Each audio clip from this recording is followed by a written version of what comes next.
नमस्कार नेपाली मित्रों, दोस्तों। नेपाल में एनालिसिस होने लगे हैं कि डोनाल्ड ट्रंप राष्ट्रपति बन गए। अब नेपाल पर इसके क्या असर होंगे, तो जानते हैं ट्रंप के राष्ट्रपति बनने से नेपाल पर क्या असर होंगे।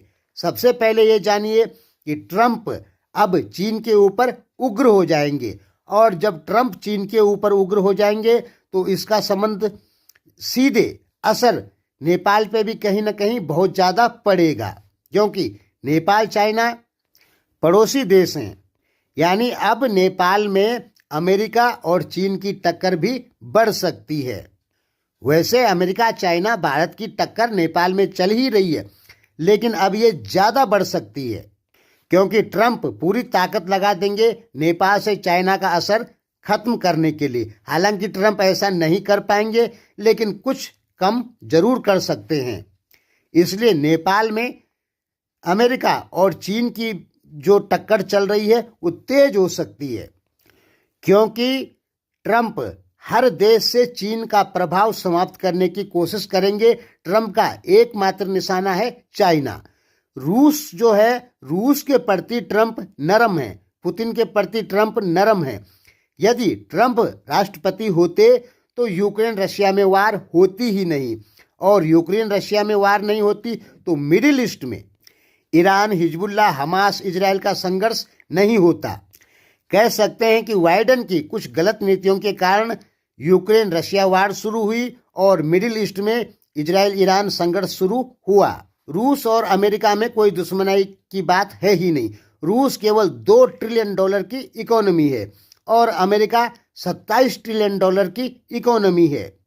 यानी रूस अमेरिका को कोई नुकसान नहीं पहुंचा सकता। हाँ, जब एटॉमिक वार होगी तो रूस जरूर अमेरिका को नुकसान पहुंचा सकता है, लेकिन आज की जो लड़ाई है वो आर्थिक लड़ाई है, एक दूसरे के प्रभाव को कम करने की लड़ाई है।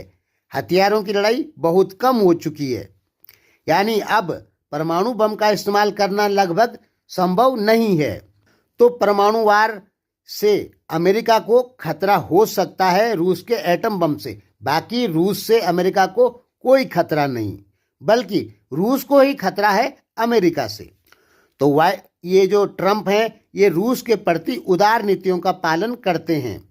तो अब ये रूस के ऊपर प्रेशर डालेंगे, जेलेंस्की के ऊपर प्रेशर डालेंगे कि आप युद्ध को समाप्त करें। जैसे ही यूक्रेन रशिया वार समाप्त होती है, वैसे ही ईरान इजराइल जो संघर्ष चल रहा है वो भी कम हो जाएगा। इसका कारण है कि ईरान को जब रशिया का समर्थन नहीं मिलेगा तो ईरान कमजोर पड़ेगा और वो हुती, हमास, हिजबुल्लाह को समर्थन देना बंद कर देगा, जिससे कि इजराइल पे अटैक कम होंगे। और ट्रंप जो है नेतन्याहू को भी प्रेशर में डालेंगे कि आप वार को समाप्त करें, क्योंकि ट्रंप कभी भी मिडिल ईस्ट में वार नहीं भड़काना चाहते हैं। मिडिल ईस्ट में वार होती है तो ये ट्रंप के लिए, अमेरिका के लिए नुकसानदायक है। दूसरी बात, सऊदी अरब और ट्रंप के बीच अच्छे संबंध है, जबकि बाइडेन और सऊदी अरब के बीच संबंध बिगड़े हुए थे। यानी अब ट्रंप की नीति होगी कि रूस यूक्रेन वार को समाप्त कराना, जिससे मिडिल ईस्ट में भी वार समाप्त हो जाए। और ट्रंप का जो निशाना है वो डायरेक्ट चाइना है। आपने नेपाली समाचार पत्र भी पढ़ लिए होंगे कि चीन नाराज हो गया और रूस और नॉर्थ कोरिया खुश हो गया ट्रंप के राष्ट्रपति बनने से। इसका कारण यही है कि ट्रंप हमेशा रूस के प्रति उदार नीतियों का पालन करते हैं और चीन के प्रति उग्र रहते हैं। यहाँ पे ये भी समझना होगा कि बाइडेन और ट्रंप दोनों बहुत बड़े व्यापारी हैं।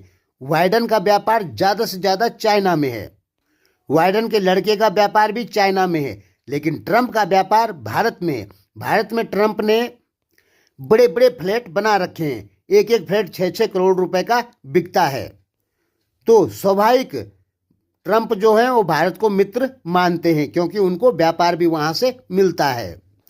अब ट्रंप क्या कोशिश करेंगे नेपाल से चाइना का प्रभाव को कम करने के लिए। फिलीपींस में अपने जो नेवी बेस हैं उनको बढ़ाने के लिए, चाइना की तरफ पूरा घेरा डालने के लिए। हालांकि चाइना को अमेरिका ने पहले से ही घेर रखा है, क्योंकि साउथ चाइना सी में जगह जगह अमेरिका के बेस हैं। 350 सैनिक अड्डे हैं साउथ चाइना सी में अमेरिका के टोटल 800 सैनिक अड्डे हैं इस पूरी दुनिया में। तो अब अमेरिका चीन के अगल बगल जितने भी देश हैं उन देशों से चीन का प्रभाव समाप्त करने की कोशिश करेगा। और भारत और चीन में जो आजकल मित्रता बढ़ रही है, इस मित्रता को भी समाप्त करने की कोशिश करेंगे ट्रंप चाहेंगे कि भारत और चीन के बीच में संघर्ष दोबारा से चालू हो जाए, क्योंकि ट्रंप का निशाना ही चाइना है। अभी तक क्या था कि अमेरिका अपने अधिकारियों को नेपाल भेजता था और कुछ राजनीतिक बदलाव कराने की कोशिश करता था, कभी होता था कभी नहीं होता था, लेकिन अमेरिका पूरी ताकत नहीं लगाता था। लेकिन अब अमेरिका नेपाल में पूरी ताकत लगाएगा अपने पक्ष की सरकार को रखने के लिए, क्योंकि ट्रंप का सीधा है चीन के जो मित्र राष्ट्र हैं उनसे चीन का प्रभाव समाप्त करने के लिए। और आपको पता होगा नेपाल में चीन का प्रभाव बहुत ज़्यादा है। ये ऐसे पता लगता है कि नेपाल की मीडिया हमेशा चीन का ही गुणगान करती है, अमेरिका भारत की बुराई करती है। इसलिए साफ हो जाता है कि नेपाल में चीन का प्रभाव बहुत ज़्यादा है। लेकिन अमेरिका नेपाल के जरिए या नेपाल में चीन के प्रभाव को समाप्त करने की या कम करने की पूरी ताकत लगाने वाला है अब। यानी नेपाल में चीन अमेरिकी टकराव बढ़ने वाला है और इस समय भारत तमाशा देखेगा। यानी जब नेपाल में चीन अमेरिकी टकराव बढ़ेगा तो भारत देखता रहेगा, क्योंकि भारत का तो नेपाल में कुछ चलता है नहीं। नेपाल में भारत का प्रभाव लगभग समाप्त हो चुका है। जो आपको भारत का प्रभाव कुछ व्यापार में दिखने को मिलता है वो नेपाल की मजबूरी है और भारत की मजबूरी है। नेपाल को भारत से सामान खरीदना ही है, क्योंकि उसको सस्ता पड़ता है, इसलिए नेपाल भारत से सामान खरीदता है। भारत को नेपाल से बिजली खरीदनी है, ये भारत की मजबूरी है, इसलिए भारत भी ताकत लगा रहा है कि 10,000 मेगावाट लाइट हम नेपाल से खरीदें। इसमें नेपाल की जो डिमांड है वो कुछ ज़्यादा है। जैसे अगर भारत नेपाल मिलकर किसी डैम को बनाएंगे तो उसमें 21% लाइट नेपाल को फ्री दी जाएगी, लेकिन वहीं चाइना और नेपाल मिलकर डैम बनाएंगे तो केवल नेपाल को 15% लाइट फ्री देगा चाइना। यानी भारत ज़्यादा लाइट फ्री देता है नेपाल को। जब किसी परियोजना में दोनों देश मिलकर काम करते हैं तब। अब आप ये निश्चित जान लीजिए कि नेपाल में अमेरिका चीन का टकराव और तेज बढ़ेगा, क्योंकि अमेरिका पूरी ताकत लगाएगा नेपाल से चाइना का प्रभाव समाप्त करने के लिए। हालांकि चाइना का प्रभाव नेपाल से समाप्त नहीं होगा। देखिए, अमेरिका पहले से ही चाहता है कि हम हिमालय में एक सैन्य अड्डा बनाएं, तो वो सिक्किम में बनाना चाहता था, लेकिन सिक्किम का विलय भारत में हो गया, वहाँ पे अमेरिका अपना सैन्य अड्डा नहीं बना पाया। अमेरिका कश्मीर में अपना सैनिक अड्डा बनाना चाहता था, इसलिए उसने पाकिस्तान के थ्रू कश्मीर में आतंकवाद को बढ़ावा दिया, लेकिन भारत ने अमेरिकी सैन्य अड्डा कश्मीर में नहीं बनने दिया। और पिछले कई सालों से नेपाल में अमेरिका अपना सैन्य अड्डा बनाना चाहता है, लेकिन भारत और चीन का ताकत लगा रखी थी नेपाली नेताओं के ऊपर, जिसके कारण नेपाली नेता अमेरिकी सैन्य अड्डा नेपाल में नहीं बनने दिए। फिर अमेरिका माओवादियों को समर्थन दिया, यानी राजा नहीं रहेगा तो माओवादी रहेंगे, माओवादी रहेंगे तो शायद हो सकता है ये नेपाल में अमेरिकी सैन्य अड्डा बनने दें। लेकिन माओवादियों के ऊपर भारत का प्रेशर, माओवादियों के साथ में 12 सूत्रीय समझौता माओवादियों का हुआ भारत के साथ में, जिसके अंतर्गत अमेरिकी सैन्य अड्डा भी नेपाल में बनाने की कोशिश नहीं करेगी माओवादी पार्टी। अगर 2006 में 12 बूंदे समझौता नहीं होता तो हो सकता है नेपाल की कम्युनिस्ट सरकार अमेरिका का सैन्य अड्डा नेपाल में बनाने की कोशिश करती। हालांकि बताया जाता है कि नेपाल भजांग में कहीं अमेरिका का छोटा मोटा बेस है।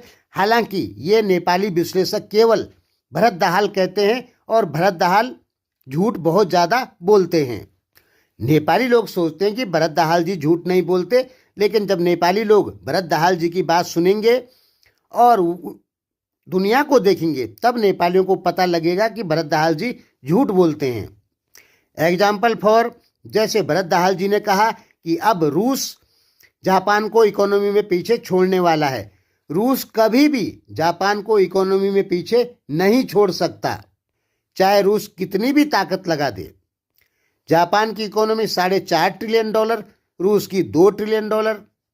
लेकिन भरत दाहाल जी तो साफ कह रहे हैं कि बस अब जापान पीछे होने वाला है रूस से। और भी बहुत सारे झूठ हैं भरत दाहाल जी के, उनके बारे में बोलना ठीक नहीं है। उन्होंने कहा था कि बजांग में अमेरिका का सैन्य अड्डा है, हालांकि कहीं पर भी देखने को नहीं मिला। लेकिन अमेरिका चाहता जरूर है कि नेपाल में मेरा एक सैनिक अड्डा बन जाए, ताकि भारत चाइना को नियंत्रण किया जाए, परेशान किया जाए।